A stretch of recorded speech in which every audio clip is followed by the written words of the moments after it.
د نړۍ په کچه بېلابېلو مسلمانو هیوادونو سویډن کې د یو کس له خوا د قرآن کریم نسخې سوځولو پیښه په کلکه غندلې ده. پیښه د تېرې جون میاشتې په وروستیو کې د ستاکهولم کې رامنځته شوه.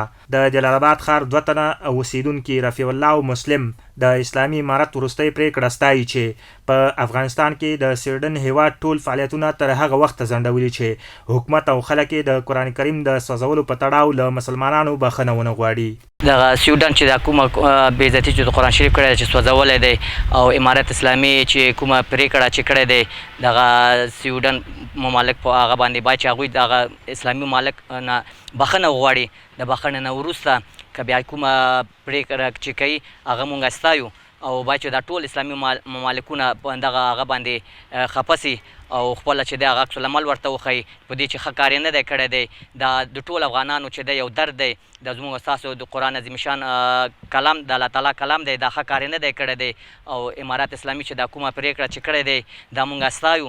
د سویډن چې د اسلام مقدساتو ته کوم سپکاوی کړی و د هغې په وړاندې د امارت اسلامي کومه اعلامیه چې خپره شوې ده هغې ته موږ درناوی لرو او له سویډن حکومت څخه مو هیله دا ده چې له مسلمانانو څخه بخښنه وغواړي.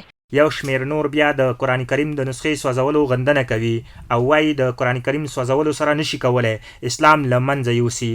سید عالم وحدت بیا وایي د سویډن حکومت ته د دغې کرغېډنې پیښې عاملین پیدا او سزا دې ورکړي چې راتلونکي نورو داسې اسلام ضد کړنو ته زړه ښه نه کړي ځکه چې مسلمانان هیڅکله نورو ادیانو ته توهین نه دی کړی او دا یو نه جبرانېدونکی عمل دی چې دوی ترسره کوي. دوی باید چې د افغانستان په خاص ډول د ټول مسلمانانو چې دوی بخښنه وغواړي. دا ډېر یو بیکاره عمل دی چې دوی دا یو ځل بیا تکراروي. که څه هم افغانانو لا تر اوسه پورې یا نور مسلمانانو لا تر اوسه پورې داسې کوم عمل نه دی کړی چې یو دیني سپکاوی یې کړی اوسي. دا موږ ډېره په کلکو ټکو باندې غندو. دا د اسلام د اصولو سره د اسلام د قوانینو سره په ټکر کې دی او موږ د سویډن د حکومت نه غواړو چې دغه شانتې دغه هغه ولس دغه کارونه ترسره کوي د دې مخه ونیسي.